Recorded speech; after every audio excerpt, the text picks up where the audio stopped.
샬롬 반갑습니다. 오늘 계속해서 26장부터 30장까지 진행을 해보도록 하겠습니다. 먼저 앞쪽에 여전히 키워드가 적혀 있고요. 26장, 27장, 28장, 29장, 30장까지 키워드가 각각 적혀 있습니다.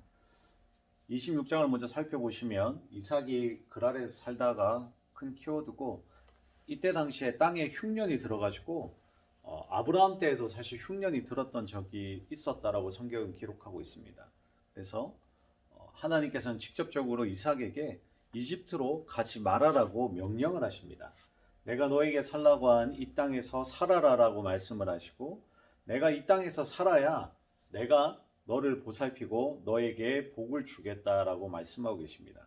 그리고 내가 너의 아버지 아브라함에게 맹세한 약속을 이루어서 복을 받게 하겠다라고 하십니다. 아브라함을 택하여서 아브라함에게 함께했던 그 복이 여실히 그의 자녀에게 내려가는 것을 또한 성경 구절을 통해서 볼 수 있습니다. 그래서 이삭은 그대로 그랄에 머물러 있게 됩니다. 이삭이 그대로 그랄에 머물렀다. 하나님께서 이 땅 가운데 살아야 내가 너에게 복을 주겠다라는 그 명령 앞에 이삭은 하나님의 말씀 앞에 순종하게 되죠. 그곳에서 머물러 있었을 당시에 사람들이 이삭의 아내를 보고서 그 여인이 누구요 하고 묻습니다. 여기에서 잠시 여전히 제가 지도를 지우지 않은 이유는 계속해서 이 지리적인 입장을 보면 더 이해가 쉽기 때문입니다. 그랄 어디에 있죠? 네, 이쪽에 있습니다. 이집트 바로 위쪽 부분에 오른쪽으로 쭉 타고 올라가는 이쪽 부분에 그랄에 있죠. 여기에 이삭이 머물러 살고 있었습니다. 그래서 이때 당시 그곳에서 사람들이 이삭의 아내를 보고서 그 여인이 누구요 하고 묻습니다. 그래서 그는 나의 누이요 라고 대답을 했고요. 아내라고 말하기가 무서워서 아버지와 똑같은 실수를 반복하게 됩니다. 윗대에서 신앙이라는 것이 왜 중요한가 다시 한번 여실히 볼 수 있는 부분이기도 하고 대목이기도 한데요. 윗대의 신앙이 굉장히 중요합니다. 부모의 신앙이 얼마나 하나님 앞에 충성되게 지켜졌느냐, 또한 잘 지켜졌느냐에 따라 그 신앙의 여력이 고스란히 자녀에게 내려간다라는 것이 오늘 성경의 26장을 통해서도 우리가 여실히 볼 수 있습니다. 아버지 때에 하나님을 잘 믿고 하나님께서 지켜주신다라는 확신을 가지고 아내를 누이라고 속이지 않았다면 그 자녀 또한 이삭도 리브가를 누이라고 속이는 신앙까지는 이어져 오지는 않았을 겁니다. 그러나 윗대에서 아브라함이 이미 하나님을 온전히 신뢰하지 못하는 실수를 저질렀기에 그 신앙의 여력이 그대로 자녀에게 고스란히 내려간 부분을 똑같이 볼 수 있습니다. 그러나 이 누이라고 속였지만 어느 날 이삭이 리브가를 껴안는 것을 블레셋 왕 아비멜렉이 보고 이삭을 불러들여 나무랐고, 그리고 이삭의 아내 리브가를 건드리는 자는 사형에 명하겠다라고 왕이 아예 칙령을 내려버리죠. 그래서 이제 보호받게 됩니다. 아무튼 이삭이 그 땅에서 농사를 지어서 그 해에 몇 배의 수확을 거두냐면 100배의 수확을 거두게 됩니다. 100배의 수확.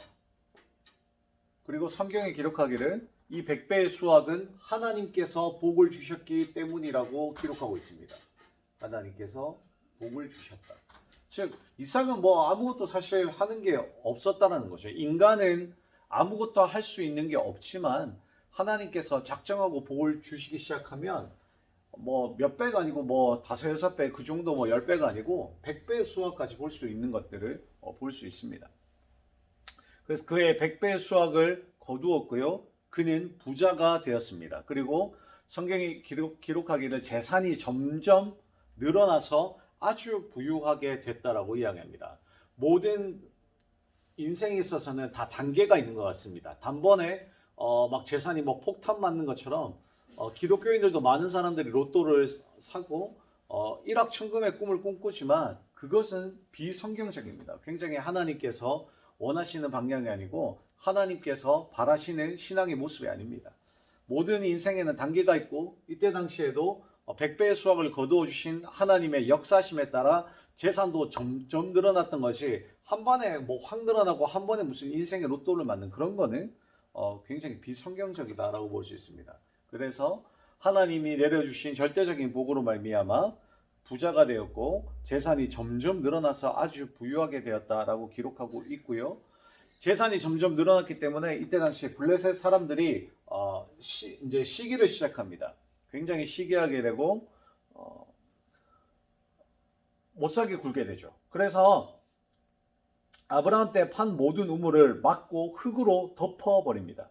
그래서 아비멜렉이 또한 이러한 것들을 또한 잘 보았는지 아비멜렉이 우리보다 훨씬 강하니 이제 이 그랄 땅에서 떠나달라고 이야기를 합니다. 우리 땅에서 좀 떠나 주십시오 라고 아비멜렉 왕이 친히 이삭한테 와서 떠나달라고 이야기를 합니다. 그래서 이삭은 이 땅에서 좀 내려와가지고 떠나가지고 그랄 평원에 이르게 되죠.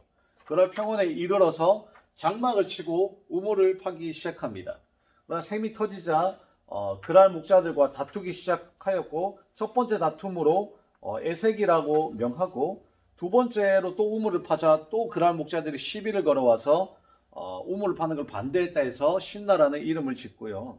세 번째 우물을 파자 아무도 시비를 걸지 않게 되고 이제 주님께서 우리가 살 곳을 넓히고 번성하게 하셨다라고 해서 이곳을 넓은 땅, 넓은 곳, 넓은 지역이라고 해서 로봇이라고 칭합니다. 여하튼 아비멜렉이 이제 더욱더 강성해진 이삭, 이제 우물을 파기 시작하고 우물을 통하여 더욱더 많은 재산을 확보하게 되고 강성해지게 되니 친히 아비멜렉이 이삭에게 찾아와서 협약을 맺습니다. 먼저 평화롭게 지내자고 먼저 손을 내밉니다. 이것을 보고 우리가 이 대목에서 뭘 할 수 있느냐? 하나님께서 작정하시고 복을 부어주시고 축복을 부어주시고 강성하게 하시면 한 지도자도 왕도 와가지고 먼저 고개 숙이고 엎드리는 손을 먼저 내미는 지경까지 이른다라는 것을 우리는 이 대목과 이 구절을 통해서 깨달음이 있어야 될 줄 믿습니다. 그래서 우리는 굉장히 하나님께서 복을 부어주시면 이렇게까지 한량없이 복을 받을 수 있구나라는 것을 기억하시고 그날 이 아비멜렉과 협약을 맺는 그날에 이삭의 종들이 판 우물이 또한 물이 터져 나와서 이삭이 그 우물을 세바라고 부르니 사람들은 오늘날까지 그 우물이 있는 성읍을 제가 지리적으로 여기 적어놓은 브엘세바라고 불리게 되었다라고 합니다. 그래서 제가 저번에 말씀드렸지만 여기는 아비멜렉과 화친 조약을 맺었던 곳이다. 그래서 브엘세바라고 불린다라고 지명이 그렇게 되어 있습니다. 그리고 계속해서 27장을 보시면 이삭이 야곱을 축복하게 되죠. 여러분들이 너무나도 잘 알다시피 이삭은 늙어서 눈이 어두워 잘 보이지가 않았고 죽기 전에 에사를 축복하겠다라고 마음을 먹었고 사냥한 고기를 먹고 축복하겠다라고 합니다. 그러나 아내 리브가가 이 사실을 엿듣고 야곱을 준비시켜 염소로 요리한 뒤 염소 새끼의 가죽을 그의 손과 목에 매끈매끈한 곳에 입히고 아버지 이삭에게 가서 식사를 대접하게 한 뒤 야곱을 축복받게 합니다. 이 모든 것들은 리브가가 계략을 발휘하였죠. 그리고 본인은 친히 야곱이 이렇게 걱정했을 때 네가 받는 저주를 내가 대신 다 받겠다라고 할 정도로 굉장히 밀어붙입니다. 이렇게 밀어붙인 이유가 저주를 친히 받겠다라고 했을 때에 왜 이렇게 밀어붙일까라는 것을 제가 한번 주석을 또한 찾아보니까 그 앞전에 하나님께서 야곱을 탄생시키는 그 25장에 보면은 야곱을 복을 주겠다, 야곱을 복되게 하겠다라고 해요. 그래서 리브가는 하나님께서 내려주신 그 약속의 복이 있기 때문에 약속의 복을 차지하기 위해서는 계속 끊임없이 나의 모든 것들은 뭐 저주를 받아도 괜찮다라고 할 정도로 하나님의 약속을 어느 정도 또한 신뢰했다라는 것이 신학자들의 평론이더라고요. 아무튼 그렇게 해서 나는 친히 저주를 자처한다. 어떻게든 너를 축복받게 해야 되겠다라고 하고 결국에는 축복을 받게 하죠. 에서가 사냥터에 돌아오며 별미를 만들어 가져가서 축복을 요청했지만 이미 아우가 축복을 가르친 것을 보고 격분을 하고요. 그리고 계속 아버지한테 따지게 되죠. 아버지가 내려주실 복이 뭐 이것만 있지는 않지 않습니까? 많지 않느냐? 기도해 주라 하였지만 아버지인 이삭은 이미 다 하였다라고 단정지어서 이야기하고 너는 동생을 섬기게 될 것이며 너는 칼을 의지하고 살게 된다라고 이야기를 합니다. 이와 비슷한 맥락이 있습니다. 여러분들이 생각나야 될 사람이 있는데 너는 내 형제와 친족들과 싸우면서 살게 될 것이다. 누구죠? 이스마엘입니다. 앞쪽에 이스마엘도 그러하였듯 이상의 장자들은 지금 다 꼬리들이 그렇게 치여가고 있네요. 그래서 여기에도 에서도 칼을 의지하고 살 것이다 라고 성경은 기록되어 있습니다. 야곱은 어머니 리브가의 도움으로 삼촌 라반의 집으로 도피하게 되고요. 형 에서의 분노가 극에 달하여 자기 목숨이 위태롭다는 것을 알고 야곱도 친히 어머니의 그 안내에 따라서 삼촌 집에 도피하게 되죠. 여기서 잠깐 쉬었다 가도록 하겠습니다.